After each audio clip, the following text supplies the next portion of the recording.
My God, mother-in-law, did you seriously come to your own husband's funeral in that cheap dress? Tiffany Albright's voice cut through the solemn silence of the chapel like a harsh slap.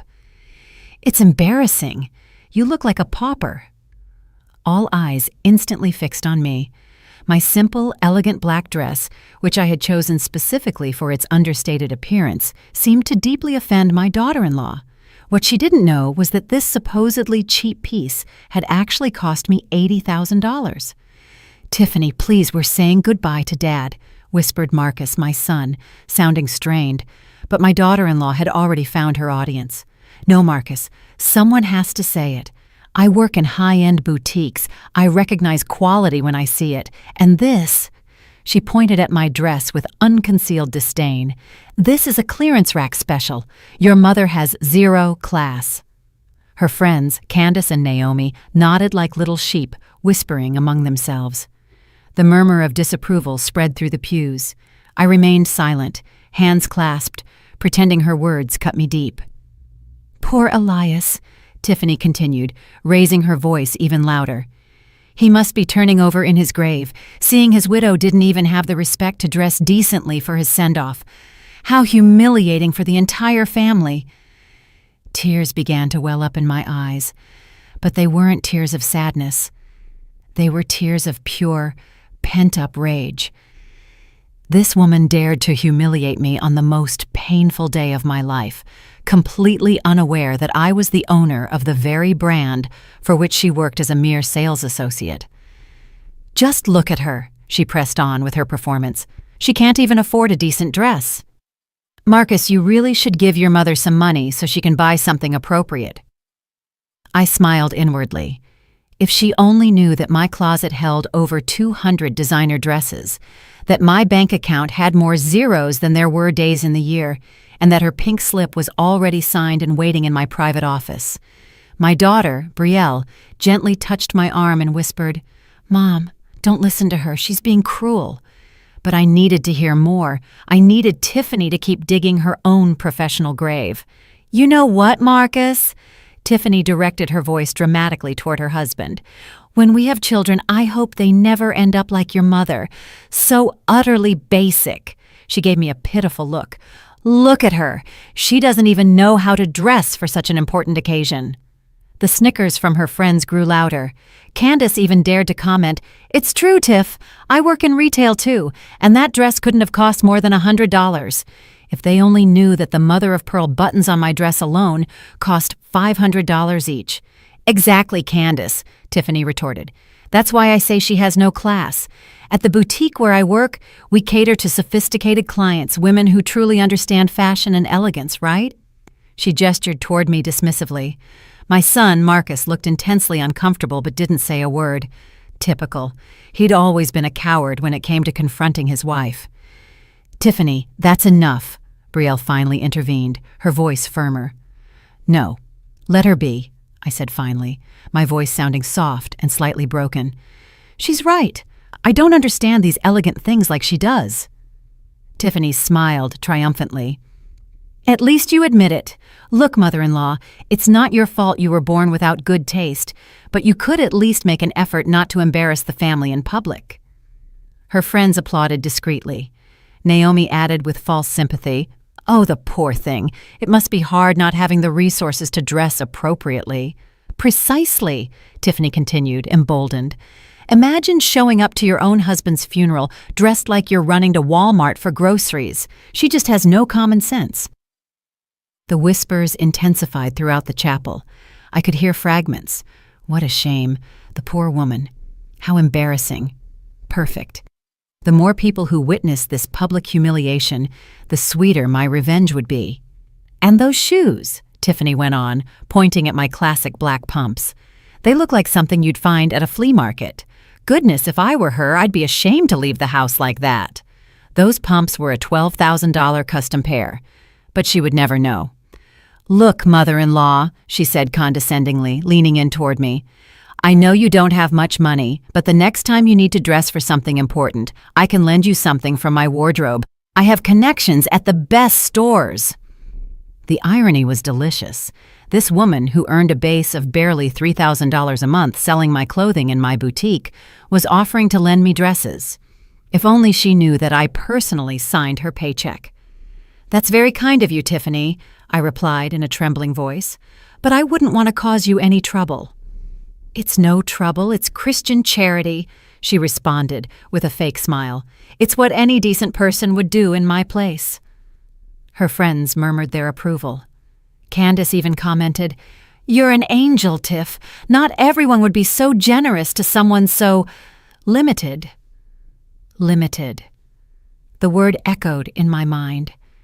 If they only knew that my limitation included owning 17 luxury boutiques, 3 textile factories, and a fortune exceeding $100 million.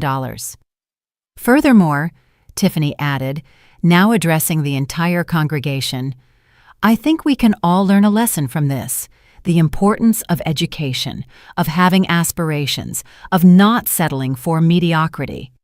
The discreet applause confirmed that she had achieved her goal, turning my husband's funeral into her personal show of moral superiority. "Poor Elias," she sighed theatrically. "He was always worried about his mother-in-law. He used to say he didn't know how she'd manage without him." He was right about one thing. My late husband always worried about me, but not for the reasons she imagined. He knew my heart was too kind, that I forgave too easily. He always told me, "Serafina, the day I'm gone, don't let anyone trample on you." That day had arrived.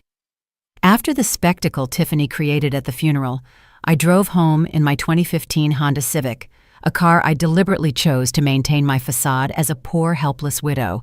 The truth was, my private garage held a Bentley, a Mercedes S-Class, and a Porsche that no one knew about. But today, I needed to continue being the Serafina everyone thought they knew. The unrefined mother-in-law, the widow without resources, the woman who, according to my daughter-in-law, had no trace of elegance. Arriving at my modest apartment, I slipped off my $12,000 pumps and poured myself a glass of wine.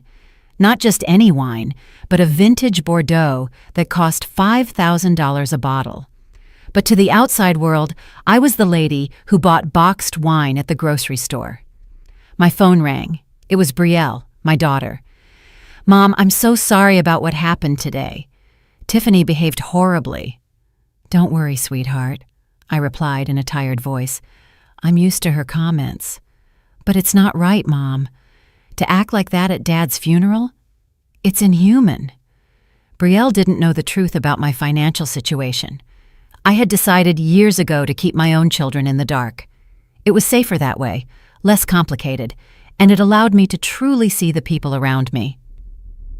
"I'm going to talk to Marcus tomorrow," Belle continued. "He can't let his wife treat you like that." "No, please don't do that. I don't want to cause trouble in their marriage." But the trouble was already brewing. Tiffany didn't know it yet, but her employer would receive a very specific phone call tomorrow. After hanging up, I went to my secret study, a room none of my children knew about, hidden behind a seemingly normal bookshelf. There lay my true treasures: the contracts for my companies, the financial statements for my boutiques, and of course, the personnel files for all my employees, including Tiffany Albright, sales associate level 2 at my flagship store, with a base salary of $3,000 a month plus commission. I opened her file and reviewed her history. 3 warnings for tardiness, 2 customer complaints about a dismissive attitude, and a supervisor's report noting her unwarranted air of superiority. Perfect. I picked up my private phone, the one I only used for business matters, and dialed Janice, my HR director. "Ms. Coleman, I'm so very sorry for your loss," Janice said with genuine sorrow. "Thank you, Janice, but I need you to handle a personal matter tomorrow." "Of course, name it." "Tiffany Albright, employee at the downtown boutique. I want you to meticulously review her performance over the last 6 months." "Any specific issues?" "Let's just say she's demonstrated a lack of respect for customers that I simply don't tolerate in my company." Janice understood perfectly. She'd been working with me for 15 years and knew that when I spoke in this tone, things were serious. "Understood. You want me to prepare the documentation for disciplinary action. Prepare everything, but we'll wait for the right moment. After hanging up, I sat in my Italian leather chair and reflected on the day's events. Tiffany's public humiliation had only been the appetizer. She had no idea she had just declared war on the wrong person. My late husband Elias always told me I was too kind, too tolerant. "Serafina," he would repeat, "some people confuse kindness with weakness, and when that happens, you have to teach them the difference." For 40 years of marriage, he had been my protective shield. Elias knew about my businesses. He was my silent partner, my most trusted advisor. Together, we built an empire from scratch, always keeping to the shadows, always pretending to be a regular middle-class family. But Elias wasn't here to protect me from vipers like Tiffany anymore. Now I would have to protect myself, and I would do it with the style that only a 70-year-old woman with 50 years of business experience could command. The next day, while Tiffany was bragging on social media about her act of charity in offering to lend me clothes, I was in my executive office reviewing the numbers for all my companies. My personal assistant, an efficient woman named Estelle, who had been with me for 20 years, walked in with a coffee tray. "The monthly reports, Ms. Coleman," she said, placing a pile of documents on my mahogany desk. "How are sales looking at the downtown boutique?" "Excellent numbers this quarter. The new collections have been very well received." "And the personnel?" Estelle hesitated for a moment. "There are a few situations that require attention." "Tell me." "Tiffany Albright has had several incidents with clients. Apparently she makes comments about who can and cannot afford certain pieces." "Interesting. My daughter-in-law had not only humiliated me, but she was also driving away my customers with her snobbish attitude." "Anything else?" "Security cameras caught some questionable behavior. She uses her personal phone for hours during work. She's constantly late, and yesterday she was seen taking photos with merchandise she didn't buy." Every word was another nail in her professional coffin. "Estelle, I want you to schedule a meeting with me for next Friday with all the management of the downtown boutique." "Any specific reason?" I smiled for the first time since Elias's funeral. "It's time to make some personnel changes." The week after the funeral unfolded like a perfectly orchestrated symphony of family hypocrisy. Tiffany took every opportunity to remind everyone how generous she had been with me, offering her wardrobe and her connections to the fashion world. On Wednesday morning, I received a call from Marcus, my son. "Mom, Tiffany told me she offered to help you out with your wardrobe situation." "Yes, she was very kind," I replied submissively. "Look, Mom, I know Dad handled all the finances, and things must be tough for you now. If you need any money—" How ironic. My own son offering me money when I could buy his entire house with the cash in my personal safe. "Don't worry, Marcus. I'll manage with your father's pension." "Are you sure? Because Tiffany says your apartment looks pretty basic and your clothes—" "Your wife is right. I don't understand fashion like she does." I could hear the satisfaction in his voice. "Well, she really knows the business. She works at one of the city's most exclusive boutiques. Her bosses really trust her. If only he knew I was the exact boss they trusted so much." "She must be very talented," I murmured. "She is. In fact, she's expecting a promotion. Her supervisor told her there's a chance she'll be moved up to junior manager." Interesting information. Janice hadn't mentioned anything about promotions for Tiffany. My daughter-in-law was probably inventing the story to impress my son. I'm happy for her, Marcus. "Yeah, and you know what, Mom? When she gets promoted, we'll be earning more money, and we can help you out more often. Maybe we can even take you shopping to some decent places." Every word that came out of my son's mouth felt like another stab. How had I raised a man so blind to his wife's cruelty? "That's very considerate of you, son." After hanging up, I immediately called Estelle. "Estelle, I need information on any rumors of a promotion for Tiffany Albright." "None, Ms. Coleman. In fact, her direct supervisor, Diane, told me yesterday she's considering putting her on probation because of her attitude with clients." "Perfect. Do you have the reports I asked for ready?" "Yes, ma'am. Documented incidents, security recordings, and testimonials from clients who complained about her behavior." "Excellent work. Now I need you to do one more thing." Tell me. I want you to discreetly investigate Tiffany and Marcus's personal financial situation. Income, expenses, debts, everything. Estelle asked no questions. After 20 years of working with me, she knew that when I requested financial information on someone, I had my reasons. On Thursday afternoon, the results arrived on my desk and were even better than I expected. Marcus and Tiffany were living completely above their means. Their apartment cost $3,500 a month, more than Tiffany's entire salary. They had credit card debts exceeding $40,000, a car loan of $22,000, and had requested a salary advance from the boutique last month. But the most delightful detail was that they had applied for a mortgage to buy a $250,000 house, using Tiffany's imminent promotion and future raise as collateral. The house of their dreams, the future they had planned, all depended on an ascent that was never going to materialize. Friday arrived faster than expected. I dressed in my most understated yet elegant executive attire, a black Chanel suit I had purchased in Paris the year before, paired with my authentic Mikimoto pearls. Nothing flashy, but any fashion expert would immediately recognize the quality. At 10 o'clock in the morning, I arrived at the downtown boutique. My boutique. "Good morning, Ms. Coleman." Diane, the supervisor, greeted me, using my married name, as she always did in public. "The managers are waiting for you in the office." I walked through the store, observing every detail. The employees worked diligently, attending to clients with professionalism and grace, all except one. Tiffany was leaning on the counter, talking on her cell phone and laughing loudly.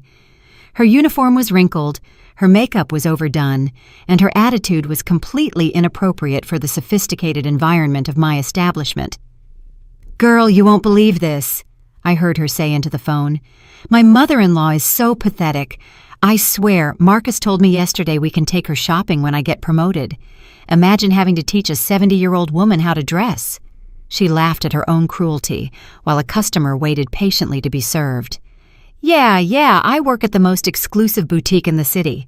My boss is super cool. She trusts me a lot. In fact, she's making me a junior manager next week." Lies piled upon lies. Fascinating. So, my mother-in-law showed up to her husband's funeral dressed like a charity case. I swear, it looked like she bought her dress at Burlington. I was so secondhand embarrassed. The waiting client moved to another counter, clearly annoyed by the lack of service. "You know what's the funniest part?" Tiffany continued, oblivious to everything. "She actually thinks her dress was elegant. The poor old lady has no idea what real fashion is."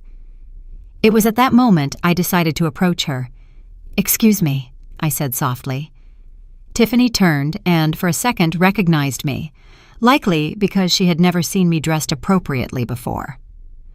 "Oh, mother-in-law, what are you doing here?" she asked, covering the phone with her hand, clearly annoyed by the interruption. "I came to do some shopping," I replied innocently. "Marcus gave me some money and said you could help me choose something appropriate." Her attitude changed instantly. The idea of teaching me how to dress visibly excited her. "Oh, that's wonderful. Gotta go," she told her friend. "I have to help my mother-in-law stop making a fool of herself." She hung up the phone and looked me up and down with barely concealed disdain. "All right, mother-in-law. First we need to establish a budget. How much did Marcus give you? Because things aren't cheap here. It's not like that flea market you usually shop at." "Marcus gave me $500. I lied. Tiffany laughed.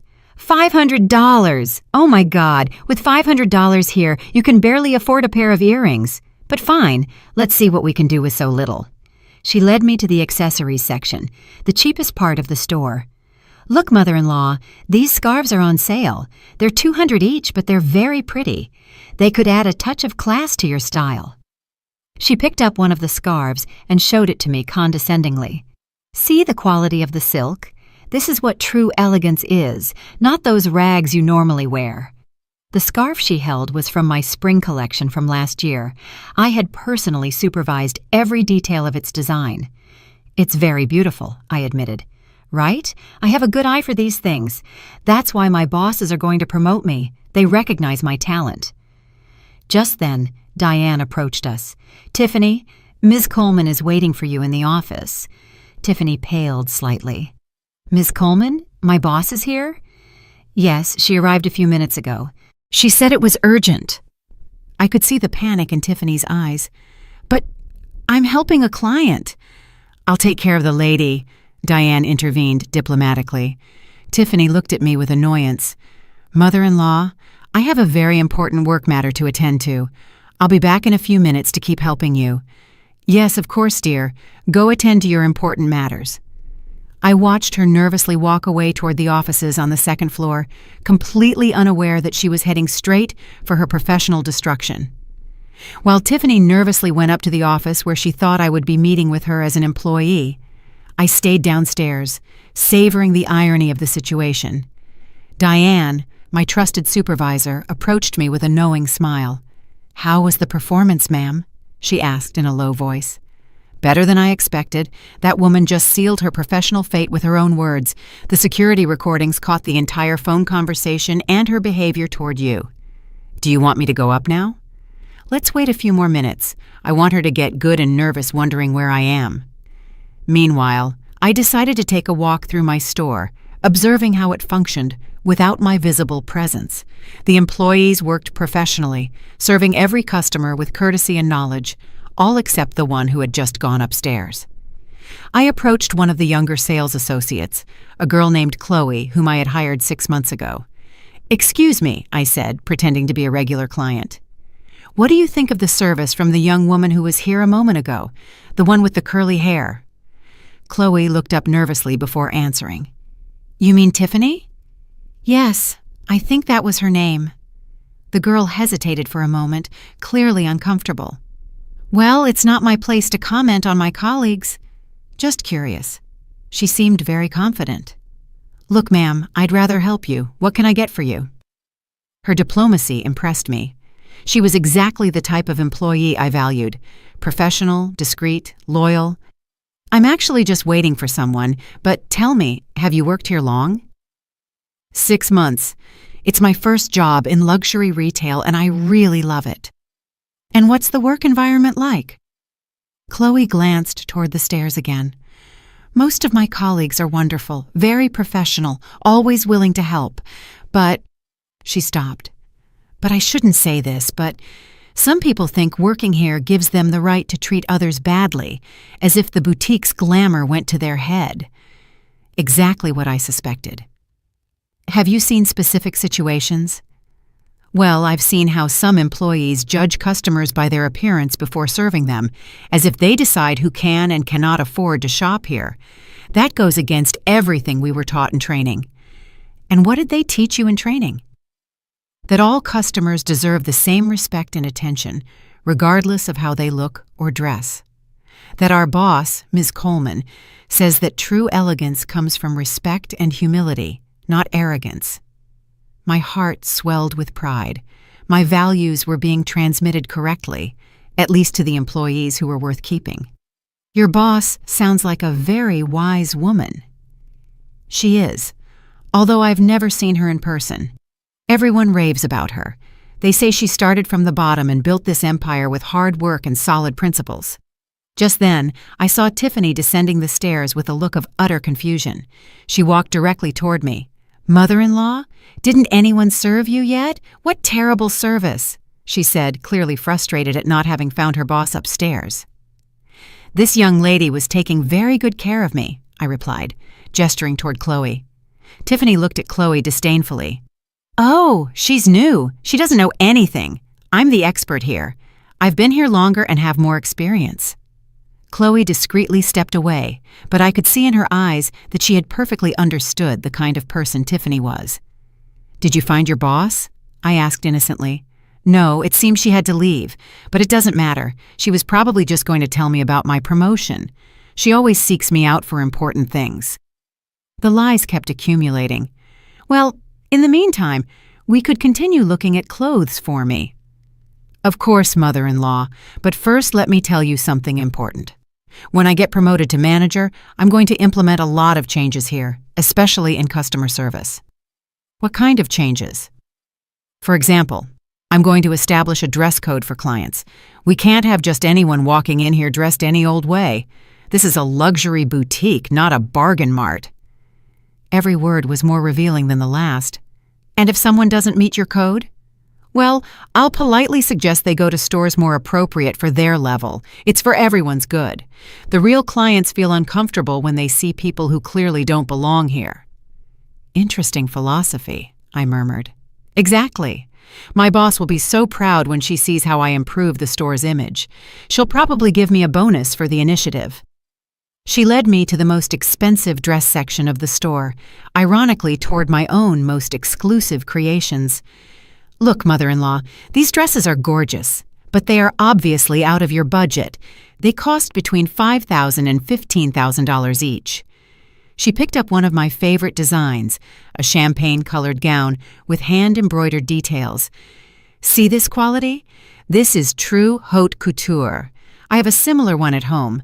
A very important client who was thrilled with my service gifted it to me. Another lie. Employees were strictly forbidden from accepting client gifts, and I personally reviewed all sales reports. It's lovely, I admitted, touching the fabric. Yes, but it's definitely not for you. We need to find you something more realistic, something that matches your current style. She directed me toward a back section where clearance items from past seasons were located. Here are things more in your price range. Look, this gray dress is marked down to $400. It's perfect for ladies your age. The dress she was showing me was indeed from my collection, but from 3 years ago, a design I had discontinued because it didn't meet my quality standards. What do you think of this dress? I asked her. Honestly, it's not much, but for someone like you, it's fine. You don't have the figure or the presence to wear the truly exclusive pieces. Her words hurt me, but not for the reason she thought. It hurt to know that such a cruel and superficial person worked at my company, representing my values to the public. You know what, Tiffany? I said finally. I think you're right about my lack of style. She smiled triumphantly. I'm glad you recognize it. It's the first step toward improvement, but I have one question. Tell me. What would happen if someone pretended to be poor but actually had a lot of money? How should you treat that person? Tiffany laughed. Oh, mother-in-law, that only happens in the movies. Rich people don't walk around disguised as poor people. That's ridiculous. But hypothetically, if someone comes in here dressed like you, they definitely don't have money. It's impossible for someone with real resources to dress so basically. I see. Besides, why would a rich person pretend to be poor? It makes no sense. People with money want it to show. They want to flaunt it, like my VIP clients. They always arrive impeccably dressed, with expensive jewelry, in luxury cars. Very logical reasoning. That's why I'm good at this job, mother-in-law. I know how to read people. I know exactly who can afford what and how to treat them accordingly. At that moment, Estelle, my personal assistant, entered the store discreetly. She saw me and approached. Ma'am, they're waiting for you in the office, she said with a smile. Tiffany looked at her strangely. Excuse me, who are you? I'm Miss Coleman's personal assistant, Estelle replied matter-of-factly. And what does my mother-in-law have to do with your boss? Estelle looked at me, awaiting instructions. I nodded slightly. Your mother-in-law is my boss. The color drained completely from Tiffany's face. The silence that followed Estelle's words was deafening. Tiffany looked at me as if she had seen a ghost, her face cycling through every shade from white to pale green. What? What did you say? She stammered, grasping the counter to keep from falling. What you heard, Estelle replied with professional calm. Ms. Serafina Coleman is the founder and owner of this chain of boutiques. Tiffany spun around to face me, her eyes wide. No, it can't be. You live in that small apartment. You drive that old Honda. Your clothes. My $80,000 clothes, I interrupted gently. The dress that bothered you so much at my husband's funeral. 80,000, she repeated like an echo, unable to process it. The same dress you considered clearance rack material, the same $12,000 pumps you said looked like they came from the flea market. Her words came out in broken gasps. But I've been working for you for 2 years. That's right. And during those 2 years, I've received multiple reports about your inappropriate behavior with clients. Estelle pulled a folder from her purse. Would you like me to read the reports, ma'am? Please, Estelle. I think Tiffany needs to hear exactly what her supervisors have documented about her. Tiffany slumped into a nearby chair, completely in shock. Report from March 15th, Estelle began. Client complained that employee Tiffany Albright ignored her for 20 minutes because she determined the client did not have the economic profile to shop at the store. No, that's not... Report from April 22nd. A 60-year-old client was treated with contempt and condescension, being directed only to clearance items without being asked her preferences or budget. Each report was a slap of reality to Tiffany's face. Report from May 8th. Employee was seen using her personal phone for 2 hours of her shift, ignoring multiple customers. I can explain. What are you going to explain, Tiffany? I asked, my voice tranquil but heavy with authority. Are you going to explain how you decided to publicly humiliate me at my husband's funeral? Or would you prefer to explain how you just told me that you determine the value of people based solely on their appearance? Tears began to pour from her eyes. Ma'am, I didn't know. If I had known... Exactly. That's the problem, Tiffany. Your respect for people depends on their economic status. You're only kind to those you think have money. I moved closer to her, maintaining my elegant but intimidating posture. Tell me, what would you have done differently at the funeral if you had known who I really was? I never would have... You never would have what? You never would have shown your true personality? You never would have revealed how cruel and superficial you are deep down? Tiffany was openly sobbing now. Please, Miss Coleman. It was a terrible misunderstanding. I respect you very much. I've always respected you. You respected me 5 minutes ago when you told me I didn't have the figure or the presence to wear quality clothes. That was your true opinion of your mother-in-law, the woman who raised the man you love. Tiffany's crying intensified. Other employees had begun gathering discreetly, not coming too close, but clearly aware that something major was happening. Estelle, I told my assistant, could you read the last report? Of course. Report from this morning. Employee Tiffany Albright was recorded by security cameras speaking disparagingly about a client who turned out to be her family member, violating multiple company privacy and professionalism policies. Also, I added, she lied about a non-existent promotion to impress her husband and applied for a mortgage based on that lie. Tiffany sharply raised her head. How do you know about the loan? Tiffany, I know everything I need to know about the people who work for me, especially when those people happen to be family. Estelle continued, the financial investigation shows debts of over $60,000, expenses exceeding family income by 300%, and multiple unreported salary advances. Unreported, I repeated, which means, on top of everything else, you've been lying on your company financial documents. Ma'am, please, I can explain everything. I needed the money to maintain a lifestyle you can't afford, to flaunt wealth you don't possess while belittling others for their apparent lack of resources. The irony of the situation was perfect. Tiffany, who had mocked my supposed poverty, was the one who was truly broke. Tiffany, I said, my voice growing even colder, I want you to understand something very important. I'm not bothered that you didn't know who I was. I'm bothered by how you treated the person you thought I was. But ma'am, I'm bothered that you considered it appropriate to humiliate a 70-year-old widow at her husband's funeral, and I'm bothered that you base your respect for other human beings on the price of their clothing. It wasn't my intention. It wasn't your intention to show your true character, because that is exactly what you did. I turned toward Estelle. Do you have the documents ready? Yes, ma'am. Everything is prepared. Tiffany looked at us with mounting terror. What documents? Your termination papers, of course. No, please, I need this job. We have debts, payments, the new house you plan to buy with money from a promotion that never existed. Please, Miss Coleman, I swear I'll change. I'll be different. You'll change? You'll be different? I approached her again. Tiffany, you are 32 years old. If you haven't learned to treat people with basic respect by this age, you're not going to learn it now. But it's my family. I'm your daughter-in-law. Exactly. You are my daughter-in-law, and that makes your behavior even more unforgivable. Estelle handed me a folder. The termination documents, ma'am. Thank you, Estelle.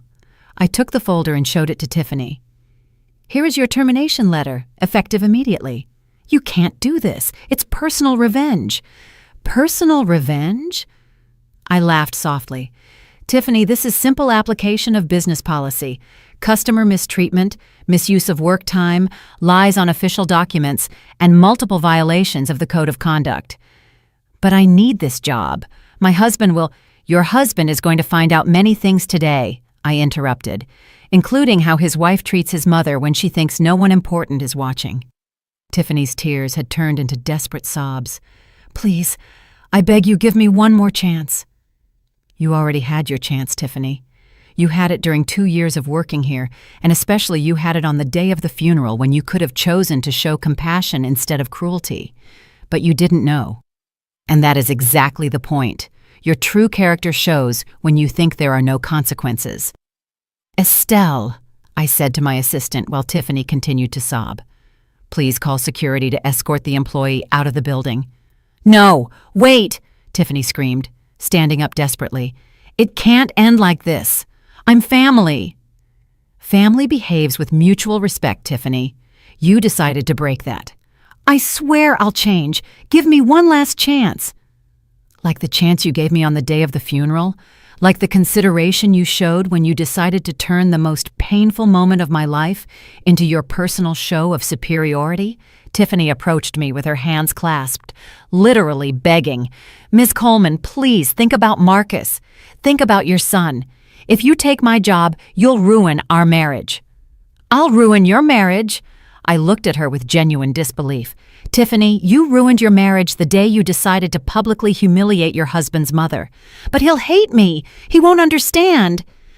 Oh, he'll understand perfectly, especially when I show him the security recordings from today. Her face fell even further. Recordings? Every word you said about me, about my clothes, about my supposed lack of class, every cruel comment you made on the phone, thinking no one important was listening. Estelle intervened discreetly. Security is on the way, ma'am. Perfect. I turned back to Tiffany. You now have approximately 5 minutes to clear out your locker and turn in your employee badge. This is an abuse of power. It's family persecution. Abuse of power? My voice hardened. Tiffany, the abuse of power was when you humiliated a 70-year-old woman in front of her entire family because you thought you could do it without consequences. But you have millions. I only have this job. And whose fault is that? Did I force you to live beyond your means? Did I force you to lie about non-existent promotions? Did I tell you to apply for loans based on fantasies? Chloe, the young employee who had talked to me earlier, approached timidly. Ma'am, do you need anything? Yes, Chloe. I want you to observe this very carefully. This is a lesson on why we treat all customers with the same respect, no matter how they look. Tiffany looked at me with pure hatred. You're going to use this for lessons? Exactly.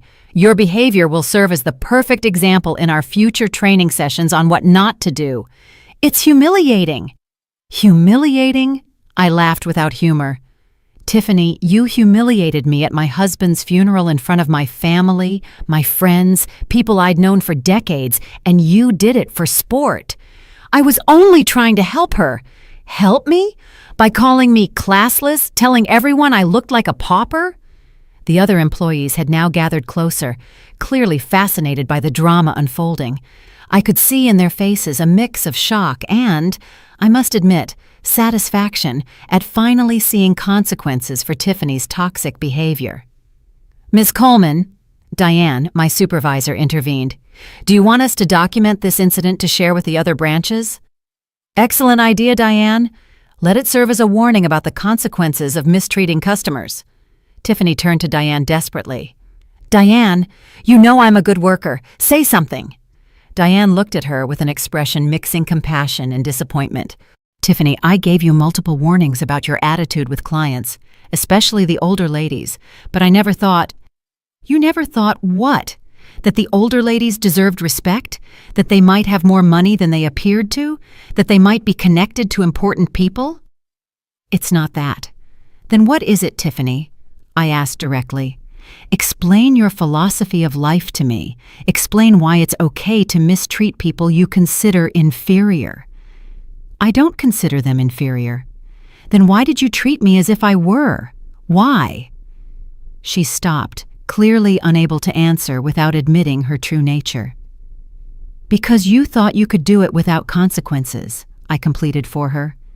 Because you thought I was just a poor old lady who had no power to fight back. Just then, 2 security guards arrived. Ms. Coleman? Yes, please escort Ms. Albright while she gathers her personal belongings. She no longer works here. Tiffany walked toward her locker with slumped shoulders, escorted by security. But before she reached it, she turned back to me one last time. What are you going to tell Marcus? I'm going to tell him the truth, Tiffany. I'm going to show him exactly who the woman he married is. He loves me. He won't care. He won't care that his wife humiliated his mother at his father's funeral. He won't care that you lied about your job to secure loans. He won't care that you put them in a desperate financial situation because of your fantasies of grandeur. Tiffany had no answer for that. As she cleared out her locker, I addressed the employees who had witnessed everything. I want you all to understand something very important, I said. In my stores, we treat every customer as if they were the most important person in the world, regardless of how they dress or how much money they appear to have. They all nodded solemnly. And do you know why? Chloe timidly raised her hand. Because it's the right thing to do? Exactly, Chloe. Because it's the right thing to do, but also because we never know who the person standing in front of us truly is. Like you today? Another employee asked. Like me today. But more importantly, like anyone who walks through that door, every customer deserves respect, kindness, and professional attention. Estelle approached me again. Ma'am, would you like me to prepare a meeting with Marcus for this afternoon? Yes, Estelle. It's time for my son to know the whole truth. Tiffany, who had heard this while stuffing her belongings into a box, ran toward me. No, please, don't tell Marcus anything. Let me explain it to him. You're going to explain it with more lies? No, I'll tell him the truth. What truth, Tiffany? The truth about how you treated me? The truth about your debts? The truth about the fake promotion? Everything. I'll tell him everything. Too late. You had 2 years to tell the truth. You had an opportunity to apologize after the funeral. You chose to lie every time. The guards escorted her toward the exit, carrying her box of belongings. At the last moment, she turned and yelled, "This isn't over! I'll fight this!" Please do, I replied calmly. It will be interesting to see how you explain your behavior to a judge. A judge? Oh yes, Tiffany.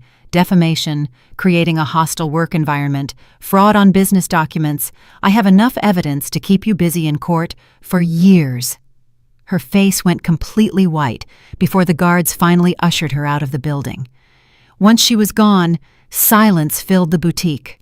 The employees looked at me with a mixture of respect, admiration, and a little bit of fear. Well, I said finally, I think we've all learned something valuable today. Diane approached. Ms. Coleman, would you like me to call HR to start the replacement process? Yes, but I want the new employee to go through a more rigorous interview process, especially regarding values and customer service. Of course. And Diane, I want Chloe to receive an immediate promotion. Her professionalism today was exemplary.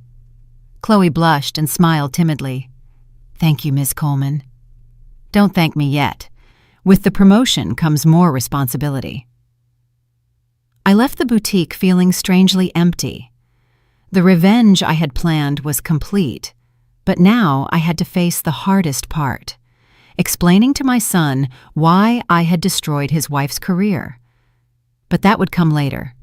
For now, I had to prepare the evidence I would show Marcus that very afternoon. At 5 o'clock that afternoon, Marcus arrived at my apartment, his face distraught. He had received my call 2 hours earlier when I urgently asked him to come over because I needed to talk to him about something very important concerning Tiffany. "Mom, what happened?" "Tiffany came home crying, saying she was unfairly fired and that you had something to do with it." "Sit down, Marcus. What I'm about to tell you is going to change a lot of things." My son sat on the sofa, where he had played so many times as a child, where he had come to me for advice during his teenage years. Now, at 35, he looked completely lost. "Mom, Tiffany told me something really strange. She says you own the boutique where she worked. That's impossible, right?" I took a deep breath. "Marcus, for your entire life, I have kept the true nature of our family's wealth a secret." "What do you mean?" I stood up and walked toward my secret study. "Come with me. It's time you see who your mother really is." When I opened the hidden door behind the bookshelf, Marcus gasped. His expression changed from confusion to utter astonishment as he saw my private office filled with business documents, contracts, and photographs of my boutiques. "What is all this?" "This, my son, is the empire your father and I built over the last 40 years. I showed him the property certificates for the 17 boutiques, the contracts for the 3 textile factories, and the bank statements showing figures he had never imagined. "Mom, we're millionaires." "Yes, Marcus, we are very rich. We have been rich for most of your life. But why? Why did we live like that? Why did you never say anything?" "Because I wanted you and Belle to grow up with real values. I wanted you to understand the value of hard work, humility, and respect for all people." Marcus collapsed into a chair. "I can't believe it. All this time, you had the chance to show your true character without the corrupting influence of money.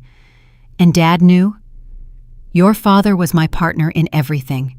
Together we decided to keep this secret until the appropriate time to reveal it." "And when was the appropriate time going to be?"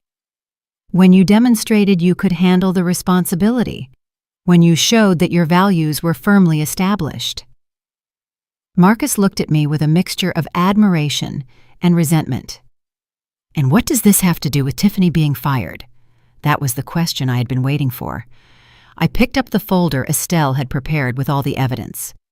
"Marcus, your wife has been working at one of my boutiques for 2 years.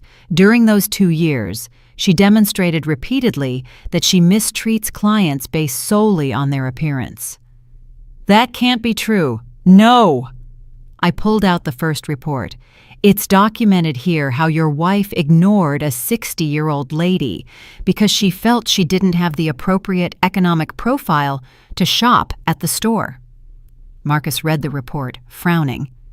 This must be a misunderstanding." "A misunderstanding?" I pulled out the next document. "And this? And this?" Each report painted a clear pattern of discriminatory and unprofessional behavior. "But the most important thing, Marcus, isn't what she did at work. It's what she did to me." "What did she do to you?" "On the day of your father's funeral, your wife decided to publicly humiliate me because of my clothes. She called me classless, said I looked like a pauper. She mocked my dress in front of the whole family." Marcus paled. "Mom, Tiffany told me she was only trying to help you." "Help me? You thought it was help when she told me I was pathetic, that I was embarrassing the family, that I looked like a beggar." "Mom, I didn't. I thought she was just trying to help. You thought it was okay for someone to treat your mother like that because you assumed she was right about my lack of class." "No, it's not that." "Then why didn't you defend me?" Marcus had no answer for that. "You know what else I discovered today?" I continued, pulling out the financial reports. "That your wife has been lying about a non-existent promotion? That you two applied for a mortgage based on future income that was never going to materialize?" "How do you know that?" "Because I'm a businesswoman, Marcus. When someone attacks me, I investigate everything about that person." I showed him the documents detailing their debts, their excessive spending, and their desperate financial situation. "You owe over $60,000 in credit cards. You live in an apartment that costs more than Tiffany's entire salary. You've been constantly requesting salary advances." Marcus buried his face in his hands. "My God. Your wife has been living a complete lie, flaunting wealth she doesn't have while making fun of others for their apparent lack of resources. And now what's going to happen? Now, Marcus, you have to decide what kind of man you want to be." "What do you mean? Can you stand by a woman who humiliated your mother at your father's funeral? Or can you acknowledge that you married someone who doesn't share your family values?" "Mom, she's my wife. And I'm your mother, the woman who raised you, who taught you about respect and dignity, who sacrificed many comforts to make sure you had an education in values." Marcus was silent for a long time. "What do you want me to do?" "I don't want you to do anything, Marcus. I want you to make your own decision based on what you know now." "And if I choose to stay with Tiffany?" "Then you'll have to live with the consequences of that choice." "What consequences?" "The consequences of choosing someone who believes it's appropriate to humiliate older people for sport." Marcus got up and walked to the window. "My entire world is falling apart." "No, Marcus, your false world is falling apart. Now you have the opportunity to build something real." "Will you help me?" "I will always help you, son, but only if you prove you deserve that help." "How?" "By showing me that the man I raised still exists beneath all your wife's toxic influence." Marcus turned to me, tears in his eyes. "Mom, I'm so sorry I didn't defend you at the funeral." "That's the first step, Marcus. And the second step? The second step is that you decide if you want to remain married to a woman who thinks it's okay to mistreat vulnerable people." Marcus nodded slowly. "I need time to think." "Of course, but Marcus, the time you have to think isn't infinite. Some decisions can't be postponed forever." 2 days after my confrontation with Marcus, my phone rang at 6 o'clock in the morning. It was Belle, my daughter, and she sounded completely frantic. "Mom, what the hell is going on? Marcus called me crying at midnight saying you're a millionaire and that Tiffany got fired from your job." "It's true." "Good morning, Belle. Yes, it's true." "How is it true? Since when are we rich? Why did you never tell me?" "Belle, come home this morning. It's time for you to know the truth, too." "Mom, I'm in total shock. Marcus told me about the boutiques, about the money, about what Tiffany did at Dad's funeral. I can't process it." "That's why you need to come. There are many things to explain." 2 hours later, Belle was sitting in my living room, looking at the same documents I had shown Marcus. Her reaction was completely different from her brother's. "Mom, why did you never trust us?" "I did trust you, Belle. I trusted that you would become good people without the corrupting influence of money. But we could have had a better life. I could have gone to a private university, had better opportunities.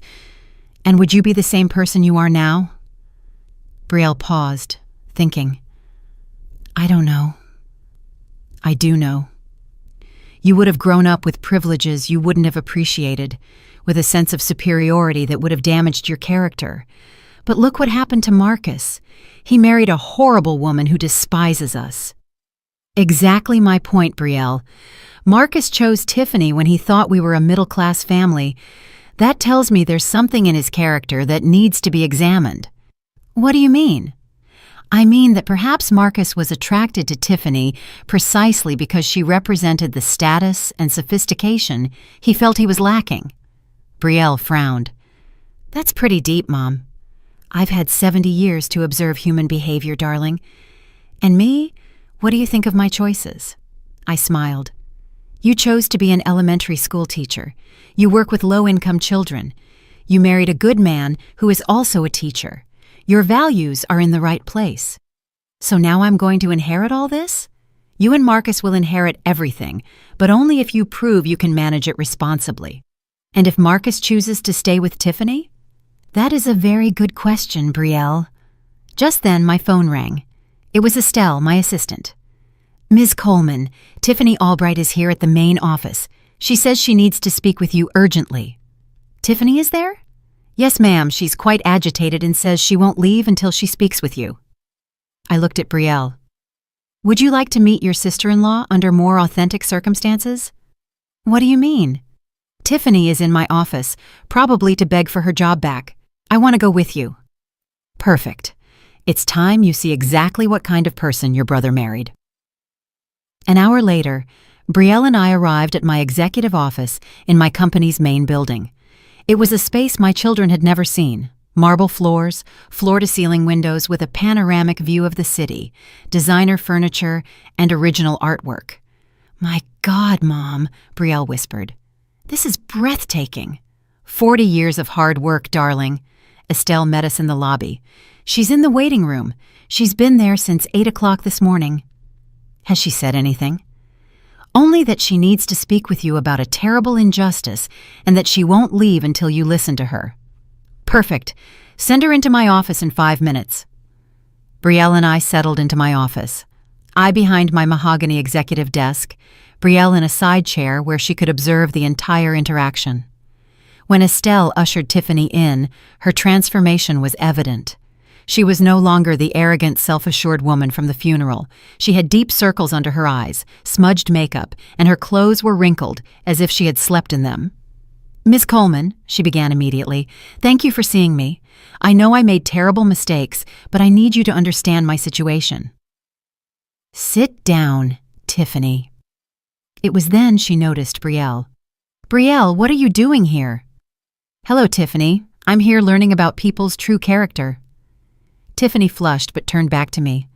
Ma'am, I've come to ask for a second chance. I know I behave badly, but I can change. You can change? Yes, completely. I can be different. Tiffany, tell me exactly what you think you did wrong. Well, I shouldn't have spoken that way about you at work, that's all. And I shouldn't have used my phone during work hours. Anything else? Tiffany thought for a moment. And I shouldn't have been late. Brielle and I exchanged glances. Tiffany truly didn't understand the gravity of what she had done.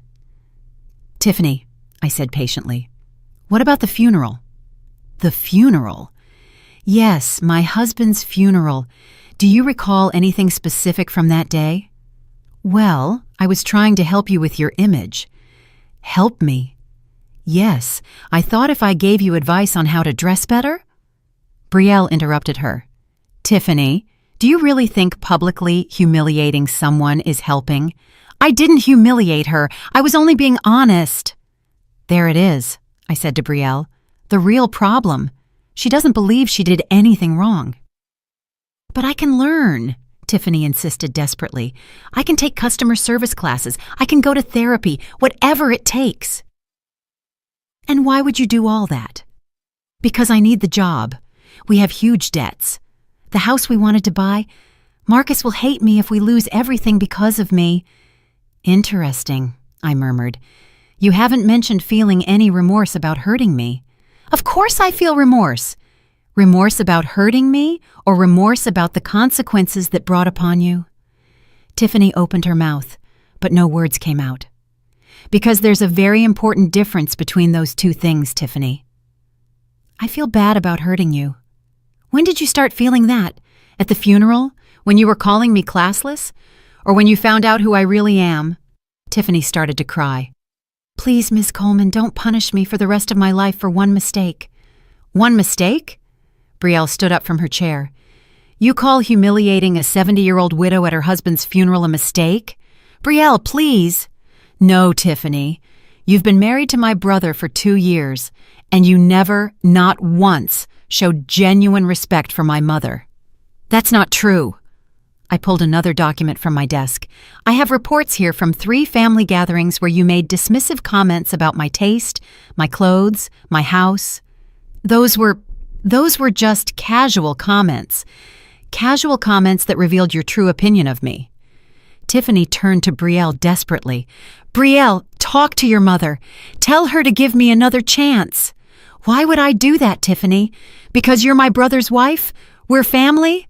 Family treats each other with respect, Brielle responded firmly. Something you never understood. But I can learn. At 32 years old? I asked. Tiffany, if you haven't learned basic respect for others at this point in your life, you won't learn it now. That's not fair. Not fair? I stood up from my desk and approached her. You know what's not fair, Tiffany? That a 70-year-old woman has to endure public humiliation on the most painful day of her life. You know what else isn't fair? That my employees have to work with someone who constantly makes them feel bad about themselves. I never what? Never told your colleagues that certain clients didn't belong in the boutique? Tiffany fell silent. Never made comments about people's status based solely on their appearance? More silence. Tiffany, the problem isn't that you made mistakes. The problem is that your behavior revealed your true character. My true character can change. No, Tiffany, your behavior can change out of convenience, but your character is already formed. She broke down completely, sobbing uncontrollably. Then there's nothing I can do? There is something you can do. She lifted her head, hopeful. What? You can be honest with Marcus about who you really are. What do you mean?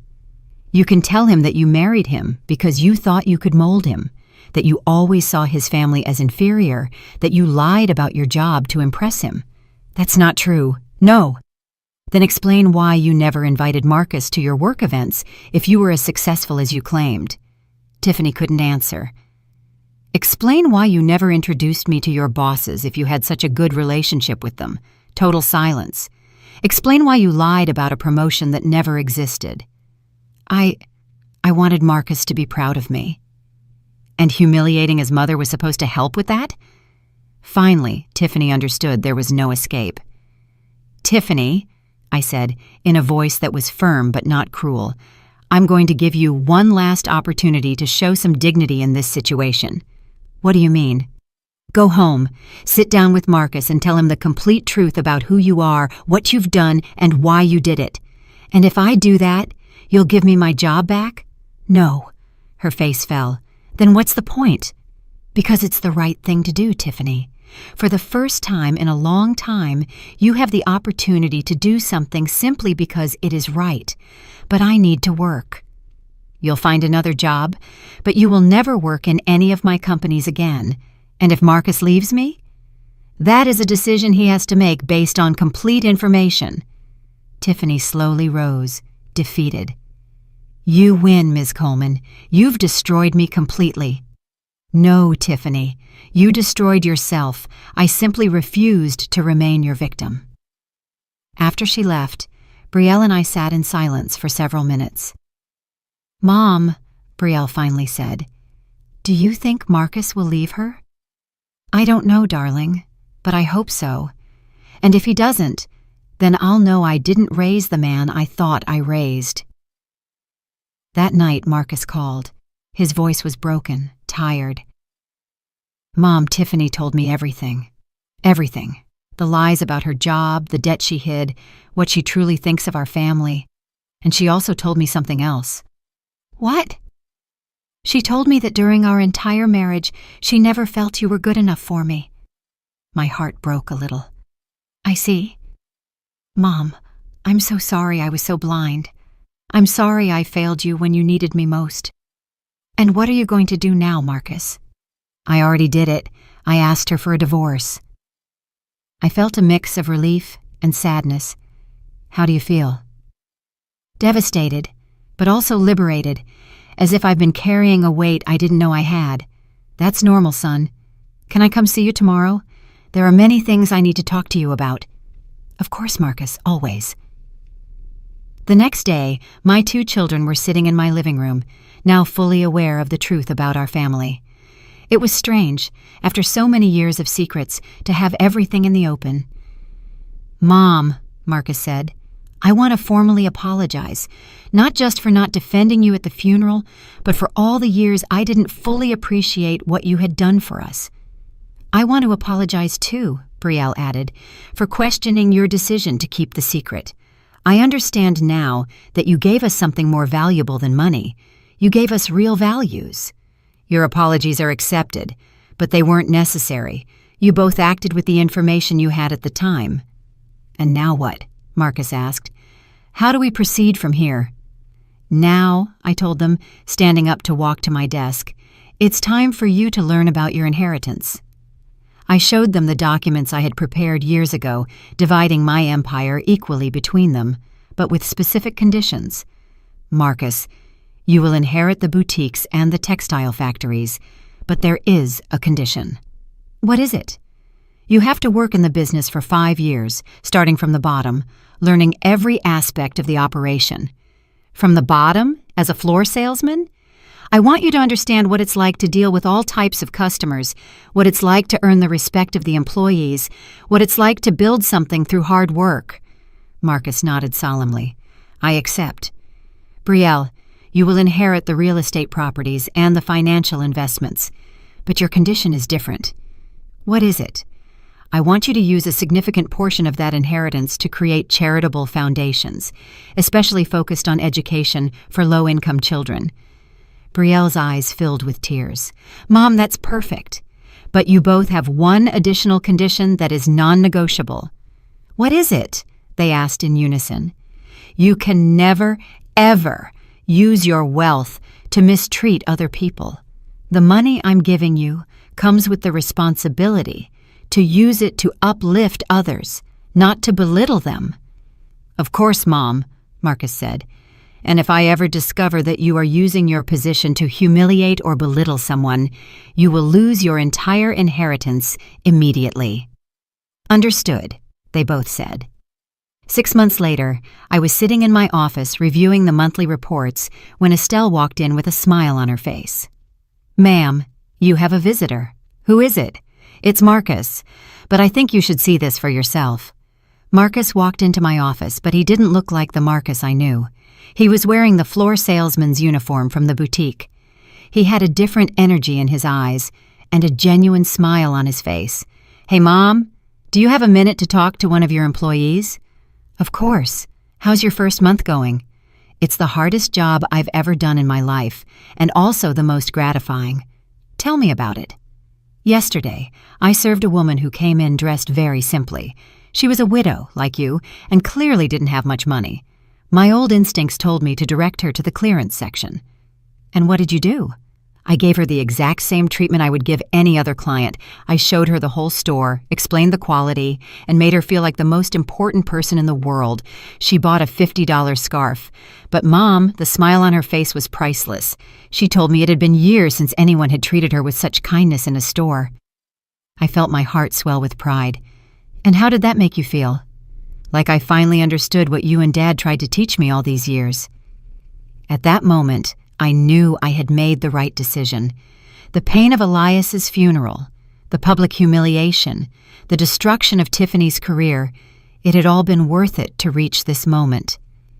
Marcus, I told him, your father would be so proud of the man you've become. Are you proud of me? Immensely. He came around my desk and took my hands. Mom, there's something else I want to tell you. What is it? Thank you for not letting me stay married to a woman who didn't respect you. Thank you for teaching me that real love includes defending the people you love, especially when they can't defend themselves. And Tiffany? I heard she's working at a department store now. From what I know, she's struggling financially, but that's not my responsibility. Do you feel bad about that now? I feel bad about the time I lost being blind to her true nature, but I don't feel bad about the natural consequences of her actions. 3 months later, I received an unexpected call. It was Tiffany. Ms. Coleman, I know you probably don't want to talk to me, but I wanted to thank you. Thank me? For teaching me the hardest lesson of my life, for showing me that actions have real consequences. And what have you learned, Tiffany? That respect isn't based on how much money someone has. That true elegance comes from how you treat people, especially those who can't help you in any way. I'm glad to hear that. Ms. Coleman, I know I don't deserve your forgiveness, but I wanted you to know that I genuinely regret all the pain I caused you, and the lesson you taught me has made me a better person. I hung up the phone feeling completely at peace. The revenge had been sweet, but the true satisfaction came from knowing that I had protected the values my husband and I had built over a lifetime. That night, as I watched the sunset from my office, I thought of Elias. My love, I whispered. I finally learned to defend myself, and our children are going to be just fine. Justice had arrived not just as vengeance, but as education, and that was the most important lesson of all. Did you like my story, and which city are you listening from? Let's meet in the comments. If you liked the story, you can support me by sending a super thanks so I can keep bringing more stories like this. Thank you so much for your sweet support.